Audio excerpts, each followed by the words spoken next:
Hey there, guys. I have today I want to do multiple videos, but for today what I'm going to do is I'm just going to compare the HP 360 LX to the Philips Velo. I had a Velo back in 1997. I can't remember exactly when it came out. I had issues with the hinges. Um, but anyways, here we go. So here is the Velo. This is actually in really good shape. I know it looks like it's on camera. This looks really weird. Like there's a little mark here, but you can't see this to the eye. It's really weird because I don't see it when I'm looking at it, but when I look through the camera, I see it. But this rubber's not coming off at all.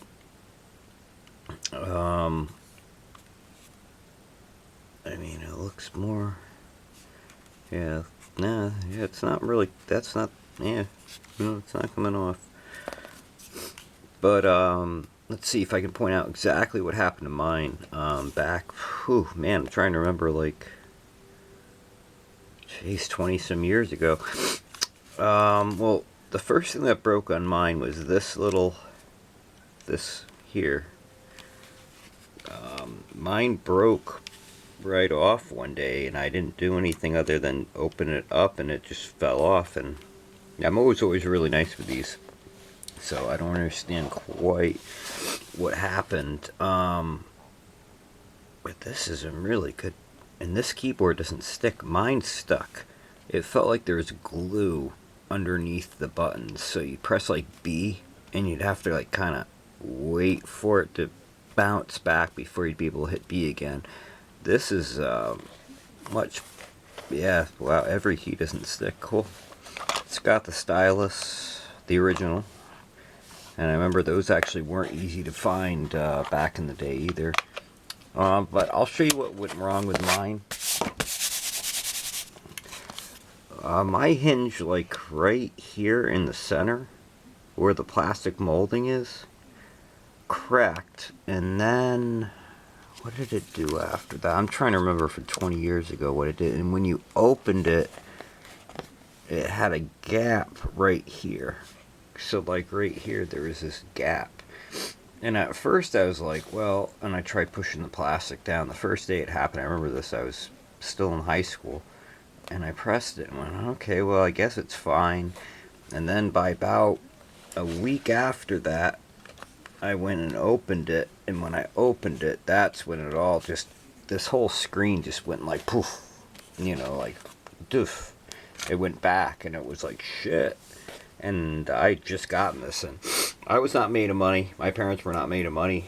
This is a huge deal for my parents to get for me because they, you know, if I was gonna do notes on it for through Word and whatnot, and they thought it'd be a good idea for me.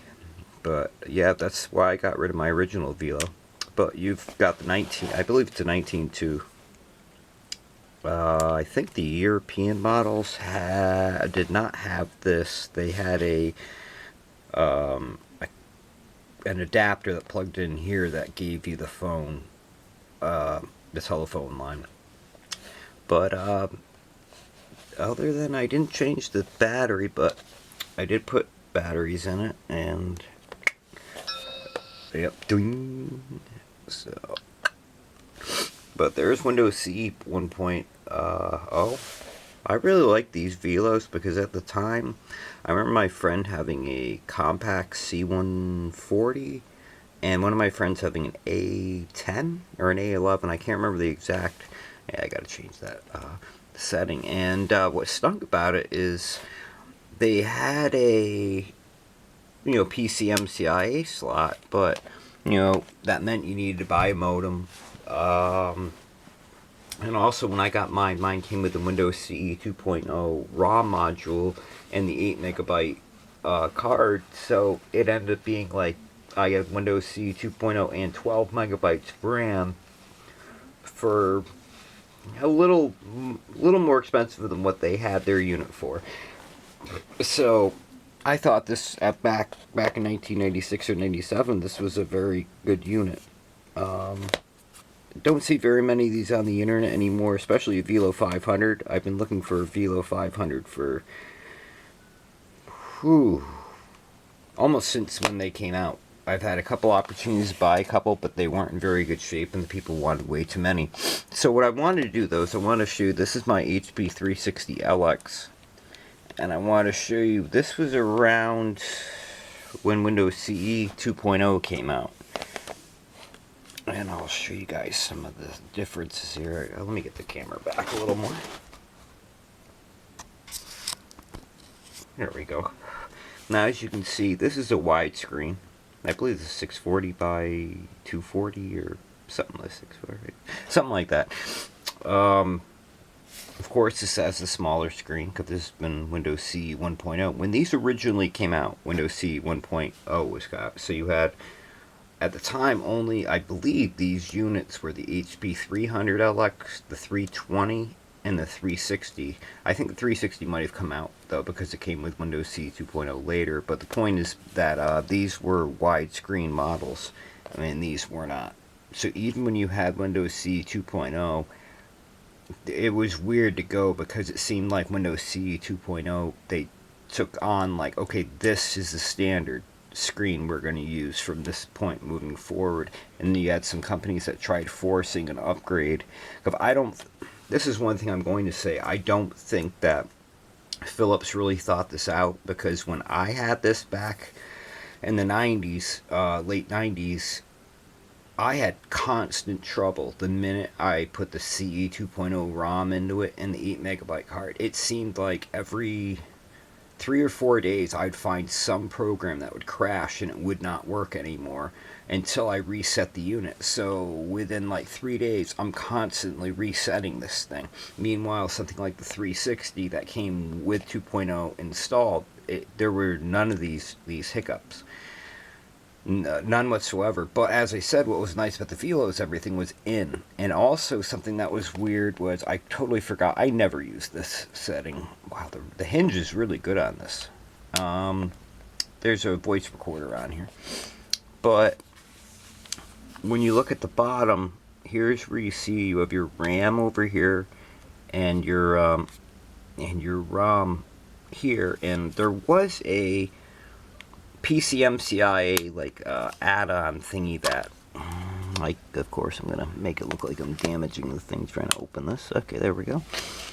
When you open that up, you see that, and the unit would click in underneath with this pushed up like that, and you'd have a PCMCI slot. I have never actually seen one of those, except I think I did when I was maybe in 1997 or 98, I think I saw one at CompUSA, but I really didn't pay much attention to it because at the time this had the modem in it. We weren't in a networking, etc. So anyways, I just wanted to compare that. I really like my 360 LX. I think this is the best grayscale PDA that came out. I think that's my favorite. But getting back to the Velo here. So anyways, let me show you what came in the box. So I got this for $20 plus $11 shipping and handling. So it was like $31.50 or $31.95 or something shipped to my door. Here's the Velo CD. Came with the user manual, which also has some of the even updated stuff. Yeah, and some of it even has to do with Windows CE 2.0, so I'm not sure why that's not in this box. I mean, the guy didn't say he was selling it with it. Now that I'm seeing some of the software, it's like, well, obviously he must have run into it at one point or another when he owned this unit. So, and here is this is the docking station. Now, this is one thing I am going to throw out there that I never, ever liked about this, as opposed to okay, this is why I don't like this. I mean, you see this part right here? This comes off so you could have that PCMCIA module still slide in the docking unit. Sounds good, right? Now look back here though.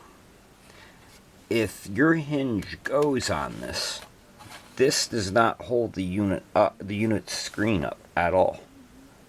So as the grading happens with the hinge. There's nothing to support this.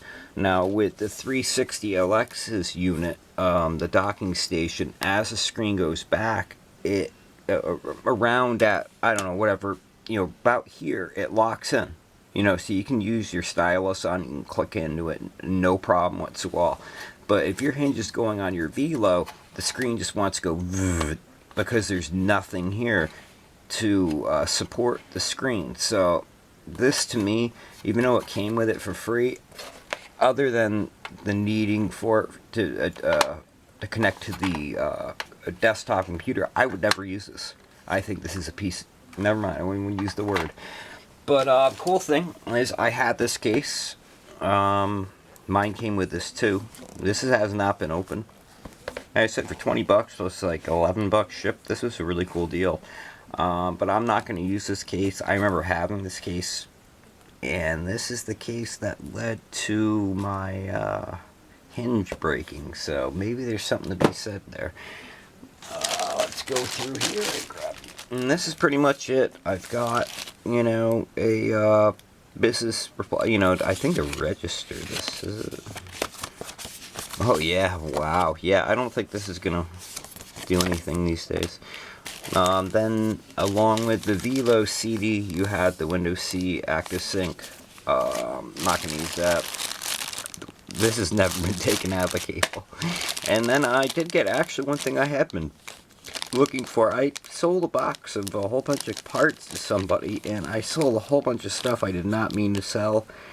I was just trying to be nice, and I'm like, oh yeah, I don't think I have a use for that. And I left an eMate 300 AC adapter. I left a whole bunch of different adapters like this. And so this is cool that this came with this. Not that I have any real use for it anymore. But getting back to it though, I will say, I always have a soft spot for this.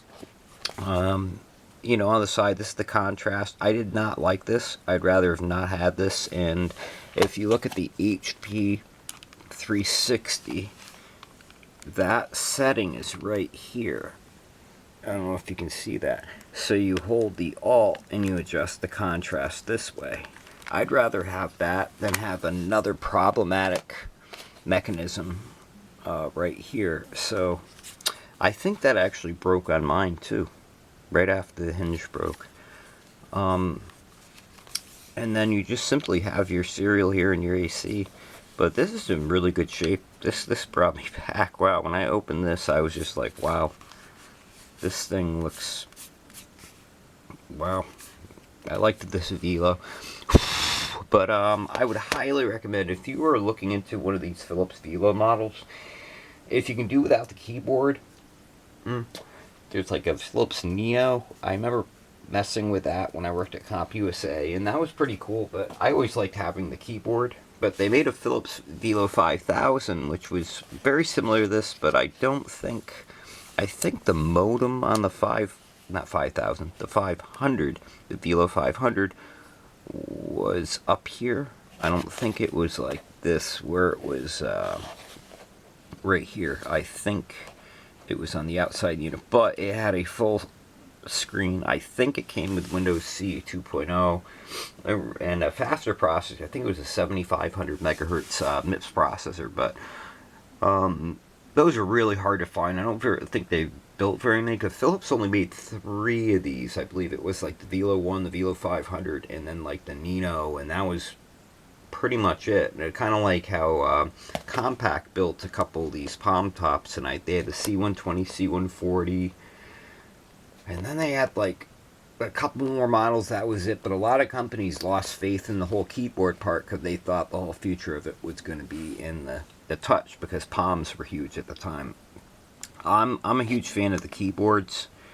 I can't stand any of the units. That's why, like, somebody had a Philips Nino unit out there, and it was only like $20. I almost bought it, but I like the keyboard. I do Word documents. I'm constantly using the keyboard. I can't see myself not having this and just having, you know, basically the screen. And that's what a lot of the Apple Newtons were. That's why I really like the Apple eMate 300. I think those things are awesome. Yeah, they're big, don't get me wrong, but the keyboards rock on them. They get like 24 hours battery. Cool shit. But when it comes back to these, though, I really like this unit. I think, especially at the time, this really threw everything into the whole ball of wax, you know, all at once. The only thing really that was missing was that I wish they hadn't done this. This is a mini DIM or whatever, DRAM or whatever. I wish they had just put a compact flash card on this. How much more useful this would be if you had a compact flash rather than these. But in a future video, I will be opening one of these, a 360LX, a Sharp ZR3500X, and a Sharp ZR5000.